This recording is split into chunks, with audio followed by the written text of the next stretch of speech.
Bonjour mes âmes précieuses, et bienvenue dans cette exploration d'un des mystères les plus douloureux de l'existence humaine.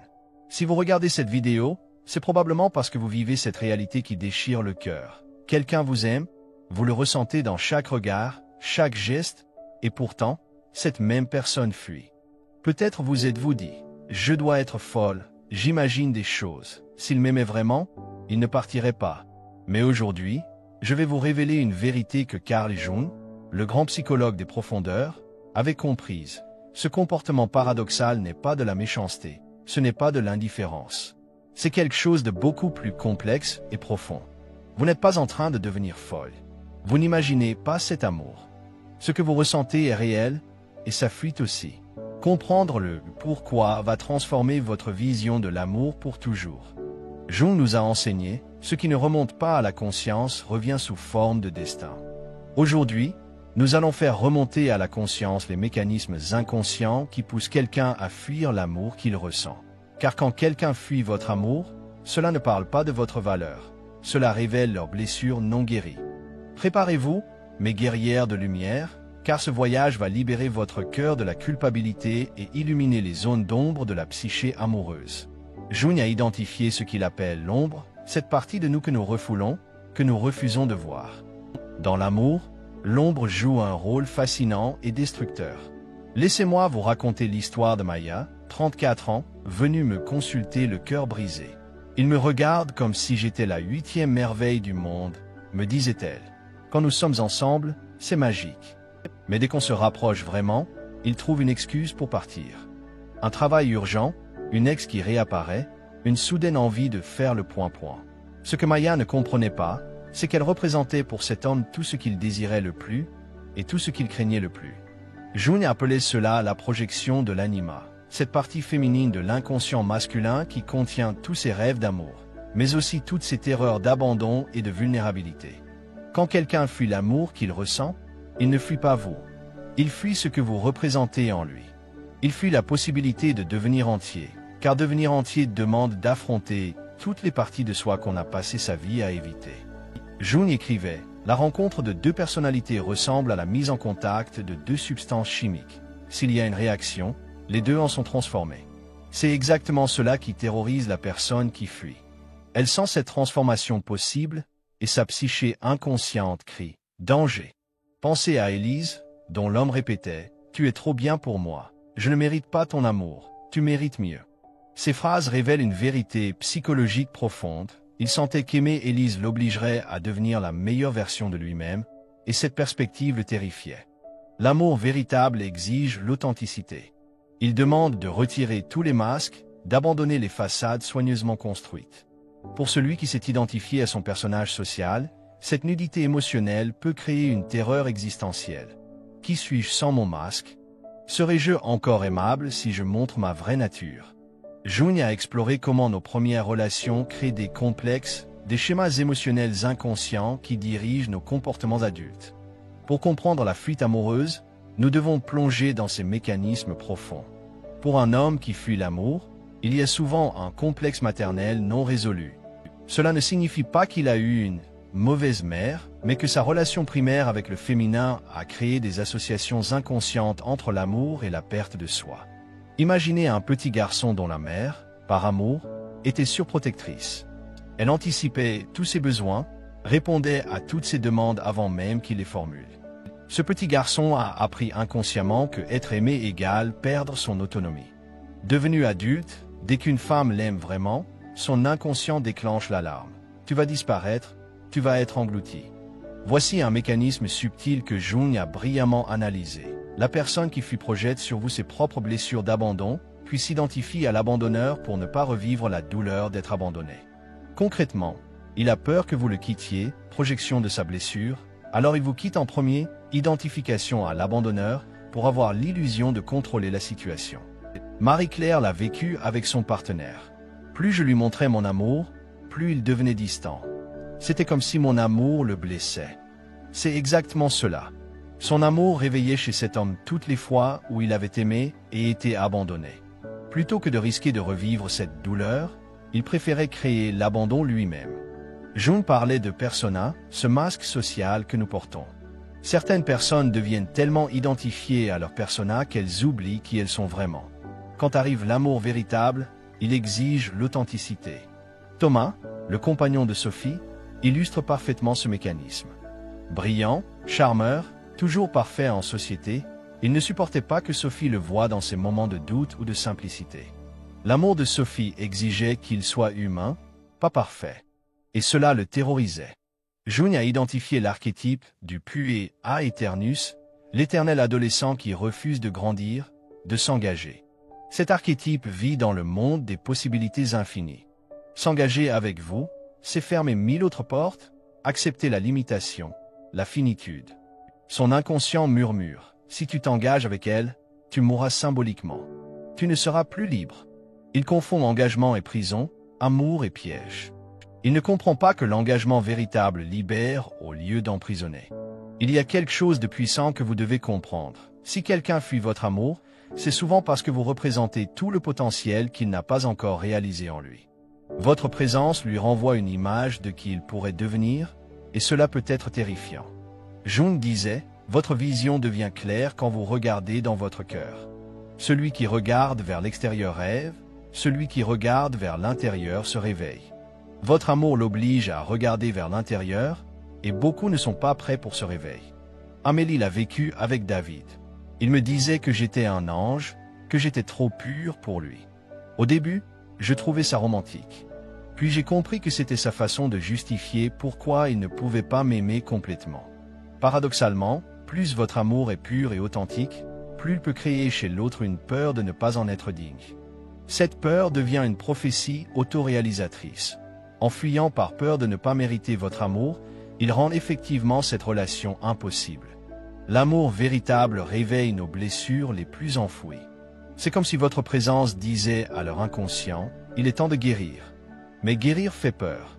Cela demande de traverser la douleur pour arriver à la libération. Certaines personnes préfèrent vivre avec leurs blessures familières plutôt que de risquer l'inconnu de la guérison. Votre amour représente ce chemin qu'ils ne se sentent pas prêts à emprunter. Jung distinguait l'amour-projection de l'amour authentique. Quand quelqu'un vous idéalise puis fuit, c'est souvent parce qu'il réalise que vous êtes un être humain réel, pas la projection de ses rêves. Cette réalisation peut créer une désillusion douloureuse. Mais comprenez, ce n'est pas vous qui les décevez, c'est leur propre projection qui s'effondre. Ils ne sont pas encore prêts à aimer la personne réelle que vous êtes. Les déclencheurs de panique, observez ce qui déclenche leur fuite. Les déclarations d'amour sincère, les projets d'avenir concrets, les moments d'intimité profonde, les présentations à la famille, les discussions sur l'engagement, ces moments réveillent leurs terreurs les plus profondes. Peur de l'abandon, peur de ne pas être à la hauteur, peur de perdre leur identité, peur de la vulnérabilité. Maintenant que vous comprenez les mécanismes, comment réagir? Jung nous enseigne des principes précieux pour naviguer dans ces eaux troubles avec dignité et sagesse. La première leçon jungienne, ne prenez rien personnellement. Leur fuite ne parle pas de votre valeur, elle parle de leurs blessures non guéries. Vous n'êtes pas responsable de leurs mécanismes inconscients. Jung disait, tout ce qui nous irrite chez les autres peut nous conduire à mieux nous comprendre. Leur comportement vous irrite? Parfait. Demandez-vous pourquoi. Qu'est-ce que cela réveille en vous? L'amour authentique inclut le respect de soi. Si quelqu'un fuit votre amour de façon répétitive, vous avez le droit de protéger votre cœur. Vous pouvez comprendre leurs mécanismes sans accepter d'en être victime indéfiniment. Posez vos limites clairement. Je comprends tes peurs, mais je ne peux pas rester dans cette incertitude constante. Ou, je t'aime, mais j'ai besoin de stabilité pour construire quelque chose avec toi. Si vous choisissez de rester, votre rôle n'est pas de les sauver, mais de favoriser leur prise de conscience. Posez des questions ouvertes. Qu'est-ce qui te fait peur dans notre relation? Qu'est-ce que tu ressens quand je te dis que je t'aime? De quoi as-tu peur si nous nous engageons? Jung insistait, nous attirons ce qui résonne avec nos propres blessures. Si vous attirez constamment des personnes qui fuient l'amour, questionnez-vous. Avez-vous peur de l'engagement réel? Préférez-vous la passion du défi à la paix de l'amour stable? Y a-t-il une partie de vous qui se sent plus à l'aise dans l'inaccessible? Reconnaître les signes d'espoir, restez si vous voyez. Ils reconnaissent leur schéma, ils acceptent d'entreprendre un travail sur eux, leur période de fuite diminue, ils communiquent sur leur peur, ils font des efforts concrets pour changer les signaux d'alarme par ici. Ils nient complètement le problème, ils vous font porter la responsabilité, le cycle s'intensifie, votre estime de soi se dégrade, ils refusent toute aide. Jung parlait de l'amour détaché. Aimer sans s'attacher au résultat. C'est aimer la personne assez pour la laisser libre de ses choix, même si ses choix vous font souffrir. Ce détachement n'est pas de l'indifférence. C'est une forme supérieure d'amour qui honore l'autonomie de l'autre tout en préservant votre propre intégrité. Pour ceux qui sont pris dans le mécanisme de fuite, quelle est la voie de guérison selon Jung? Et comment pouvez-vous, en tant qu'amante, soutenir ce processus sans vous perdre? Jung appelait individuation le processus par lequel nous devenons qui nous sommes vraiment. Pour les personnes prises dans le mécanisme amour-fuite, l'individuation passe par l'intégration de leur part d'ombre. Ils doivent apprendre à aimer leur propre vulnérabilité, à accepter leurs imperfections, à faire la paix avec leurs blessures. Ce n'est qu'en devenant entiers qu'ils pourront aimer de façon entière. Pour l'homme, cela signifie guérir sa relation au féminin en lui. Accepter ses émotions, sa sensibilité, sa capacité d'intimité. Pour la femme, cela signifie réconcilier sa force intérieure avec sa douceur, son indépendance avec sa capacité d'abandon. Cette réconciliation ne peut pas être forcée de l'extérieur. Elle doit venir d'une prise de conscience interne, souvent déclenchée par la souffrance de leur propre schéma répétitif. La guérison passe par une réconciliation avec les figures parentales intériorisées.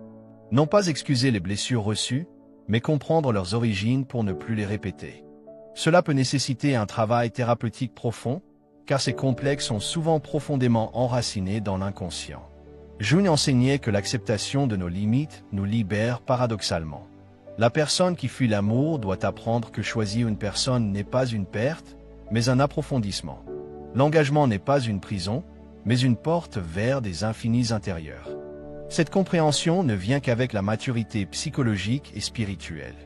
Votre rôle dans leur guérison en tant qu'amante, vous pouvez modeler l'amour inconditionnel sans perdre vos limites, refuser de jouer les jeux de push-pull, maintenir votre propre centrage et croissance, offrir un espace sûr pour leur vulnérabilité, mais rappelez-vous, vous ne pouvez pas les guérir. Vous pouvez seulement créer un environnement où la guérison devient possible. Les étapes de la transformation. Jung décrivait le processus de transformation en plusieurs étapes. La prise de conscience, reconnaître le schéma, l'acceptation, cesser de nier ou rationaliser l'exploration, comprendre les origines, l'intégration, accepter toutes les parties de soi, la transcendance, dépasser les anciens schémas. Chaque étape peut prendre des mois ou des années. Votre patience et votre compassion peuvent être des catalyseurs, mais le travail doit venir d'eux. Dans les meilleures circonstances, votre amour authentique devient une médecine pour leurs blessures. Mais cette médecine ne peut agir que sur quelqu'un qui est prêt à guérir. S'ils résistent constamment, s'ils sabotent chaque progrès, s'ils vous accusent de leur propre peur, alors votre amour, aussi pur soit-il, ne peut pas les sauver malgré eux. La question la plus douloureuse, comment savoir quand persévérer et quand lâcher prise? Jung nous offre des clés précieuses pour cette décision cruciale. Les critères de Jung pour l'espoir: restez et investissez votre énergie. Si vous observez l'autoréflexion authentique, ils se questionnent sincèrement sur leur schéma. Pourquoi est-ce que je fais toujours ça? Ils ne se contentent pas de constater, ils cherchent à comprendre. La responsabilité personnelle, ils cessent de vous blâmer pour leurs réactions. Ils reconnaissent que leurs peurs leur appartiennent. Les efforts concrets.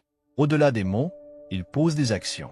Thérapie, lecture, méditation, travail personnel réel. La vulnérabilité croissante, ils commencent à partager leurs peurs au lieu de les cacher derrière des excuses. La constance dans l'effort, les rechutes diminuent en fréquence et intensité. Ils rattrapent leurs erreurs plus rapidement. Les signaux d'abandon selon Jung: partez et préservez votre énergie. Si vous observez le déni persistant, ils refusent de voir le problème. C'est toi qui es trop exigeante. Ils retournent constamment la situation. La manipulation émotionnelle, ils utilisent vos sentiments contre vous. Si tu m'aimais vraiment, tu comprendrais. Ils transforment votre amour en prison.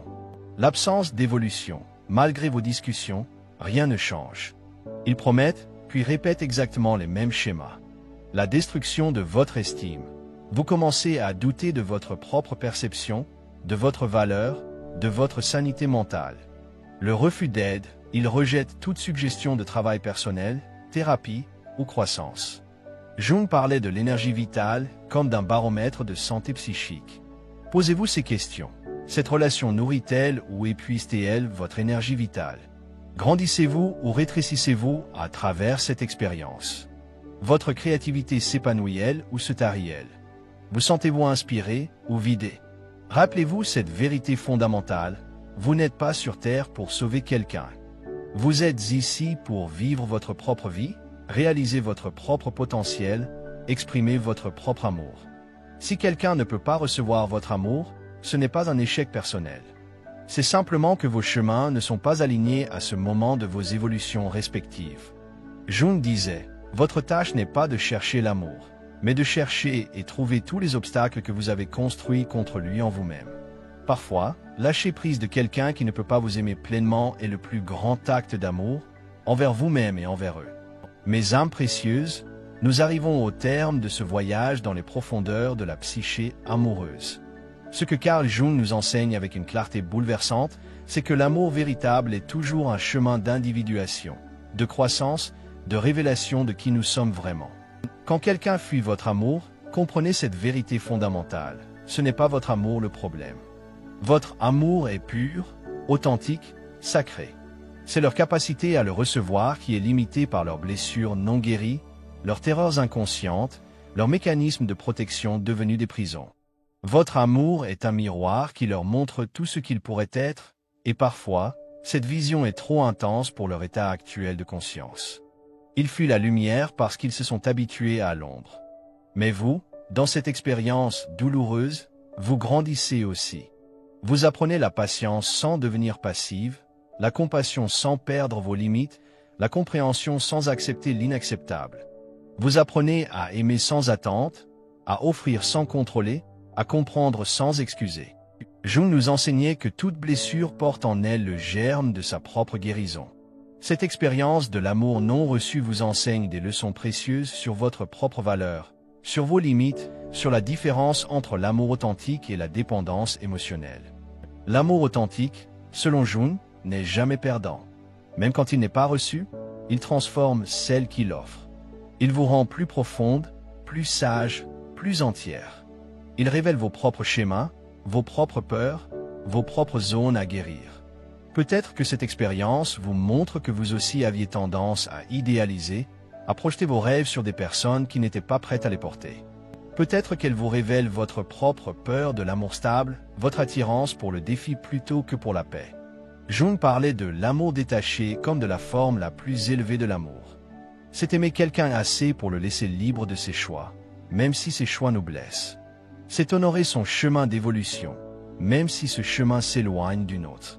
Cette sagesse ne s'acquiert pas du jour au lendemain. Elle naît de la souffrance transformée en compréhension, de la douleur alchimisée en compassion. Souvenez-vous de cette vérité. Votre mission sur cette terre n'est pas de convaincre quelqu'un de vous aimer. Votre mission est d'aimer authentiquement, de grandir constamment, de devenir la plus belle version de vous-même. Si quelqu'un ne peut pas voir votre lumière, cela ne diminue en rien l'éclat de cette lumière.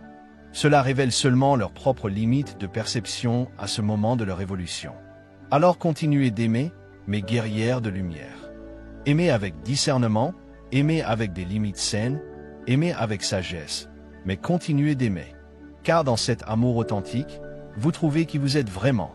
Et souvenez-vous de ces mots prophétiques de Jung. Votre tâche n'est pas de chercher l'amour, mais simplement de chercher et de trouver tous les obstacles que vous avez construits contre lui en vous-même. L'amour que vous cherchez existe. Il commence par l'amour inconditionnel que vous vous portez à vous-même. Quand vous rayonnez de cet amour-là, vous attirez naturellement ceux qui sont prêts à le recevoir et à le rendre. Cette expérience marque la fin d'une version de vous-même et la naissance d'une femme plus sage, plus forte, plus consciente. Vous émergez de cette épreuve transformée, comme le phénix qui renaît de ses cendres. Merci de m'avoir accompagné dans ce voyage.